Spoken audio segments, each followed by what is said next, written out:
Okay, I believe I'm live. Yeah, I'm live. Hello. Welcome to today's live stream.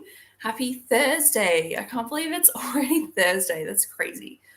This week has just flown by. Anyway, I don't know if you guys saw my post from a few days ago, but I'm still on cloud nine from when I met a lion for my birthday. So my weekend was crazy. It was so much fun. I went down to Pilton. I didn't even, do you know what I did? I like to do something fun every birthday, something random, like or tick off a bucket list item or whatever. And I was like, this year I want to meet a lion or like a big cat or something. Like I want to actually get up close and personal. And so I Googled it and I'm like, I'll just go anywhere. Like if there's anywhere in Australia, sorry, I just realized that's a bit low. I'll fly anywhere that I need to. I just really want to meet a lion. Anyway, it turns out Darling Downs Zoo, which is like 3.5 hours from me, like a drive, has all these big cats, and they do a big cat encounter where you can actually go and feed the lions and the leopards, the lionesses. They've got a tiger, and she actually came over, and because usually she's very shy and she kind of stays all the way over. Like when we first got there, she was sitting under a tree. And they're like, she's not going to come over. Anyway, I prayed that she would come over, and she came over, and I got to feed her and I got to pat her little paw while I fed her. I am describing this as if she's really, really cute. She was, but they also said she's like the most aggressive animal. She will literally tear you to shreds. So I'm glad there was like a fence between us, because otherwise I would not be here. Anyway, so that's my weekend. I'm still literally just like floating from that experience. That was the funnest thing ever. Anyway, so that has nothing to do with what we're talking about today.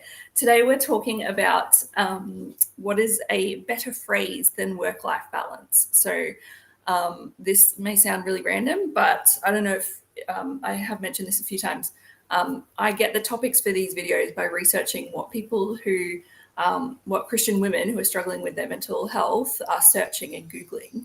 And this was one of the things. So I was like, I'll make a video on this. But before we get into it, just reminding my YouTube friends, if you're watching this on YouTube, because this is live in a few different places, then make sure you subscribe and you hit the bell. I say that because I usually go live on a Tuesday and a Thursday, but it's actually been kind of rare for me to actually do that like every week. Usually I kind of flip the days around or whatever. So I might go live randomly. So that will just mean that you get notified when I do go live. Why would you even want to do that in the first place? Because I really believe that God's called me to speak to Christian women about my experience with anxiety and depression and burnout.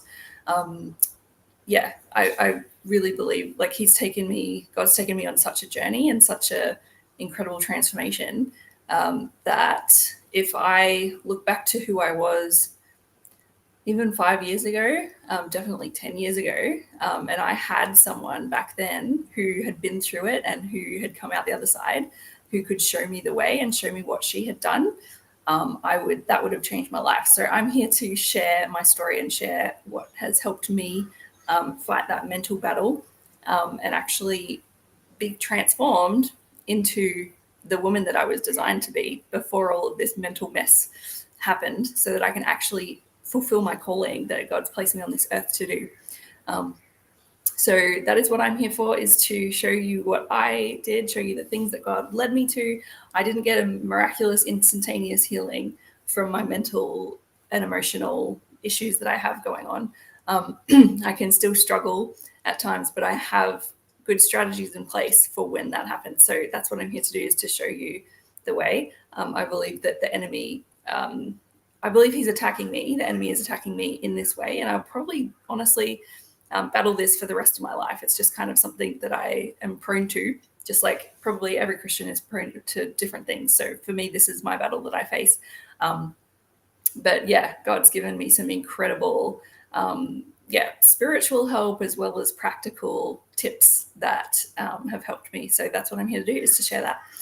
Anyway, so we're going to run through these points really quick. There's a blog post that goes with this. So it's called "What is a Better Phrase Than Work-Life Balance?" So that will go, the blog post will go deeper. There's a link in the description. But I'll just quickly hit those points today. So for me, I was never able to get that perfectly balanced life, like between work and personal life and family time and friends and all that. I could never get that balance. And it was quite stressful for me trying to get that. So then I found this new word, this new term.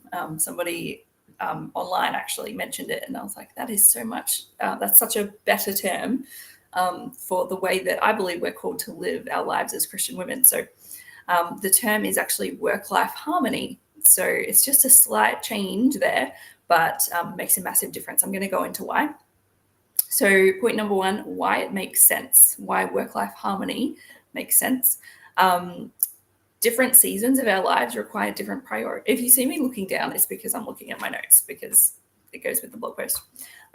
So different seasons of life need different priorities. Some seasons, so for example, I'm in a season of, like, I'm not married, I don't have kids, I'm working full time, and I serve at my church, and I have some beautiful friends that I love to see all the time. And so that's a totally different season than some of you might be in.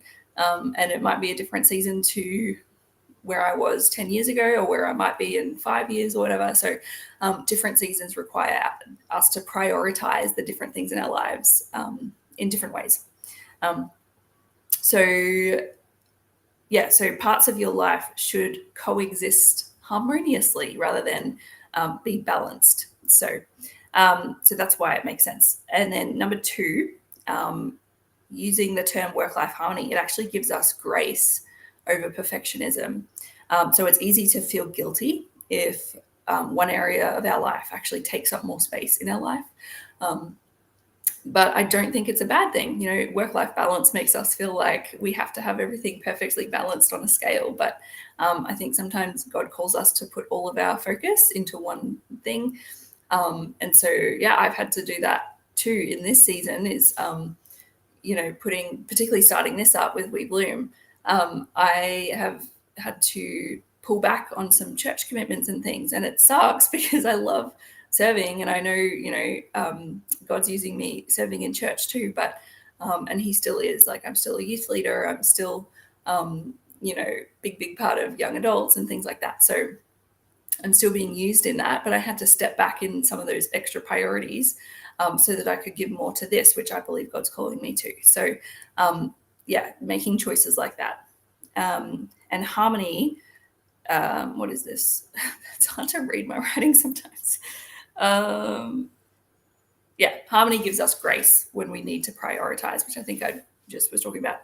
And then point number three, it helps us find God's rhythm for our lives. So God actually gave us, if you think about Genesis, he gave us a natural cadence to life between work and rest. He wants us to work hard, to really work hard, and to work whatever work we have, whatever our job is, or whatever work that we do on this earth, he wants us to do as unto him. So as if the work is directly for him, because it kind of is. So he wants us to put everything into that, but he also wants us to rest. He really, really prioritized rest. And I think that's so cool, particularly in Genesis. He lays it out from the beginning of time. He had this, work for 6 days and rest on the seventh. And that rest is meant to be resting in him and focusing on our relationship with him and doing literally no work. So that's kind of cool. So work-life harmony is a great way for us to find that cadence. So I hope that helped. They're just 3 different points. And as always, I do have a free community, like a free private community online. So if you believe that what I'm sharing could really help you, definitely jump in there, because I give more in there. I give deeper. I give deeper information and going into my story more and stuff over in the group. The link is in the description. It's just in a Facebook group, and it's completely free. As I said, just jump in there. All I want to do is serve you. So head over to there, and I'm actually doing a deep dive in there tomorrow morning the topic is going to be, what is your calling? So my whole thing is obviously to free us up from bondage to mental and emotional stuff. but then what for? Like, why would we, like, what is God wanting to free us up to do? What are we called to do? What is this thing that we're placed on this earth to do? And is it different for everybody, or is it the same? So I'm going to be going into that tomorrow morning. So kind of same time as this morning, but tomorrow. So jump over there and you'll get to tune in live. And if not, I always save them in the guide section. So thank you for joining me. This has been so fun. I've missed you guys. And I will see you tomorrow morning in the group, or if not, Tuesday next week. Bye.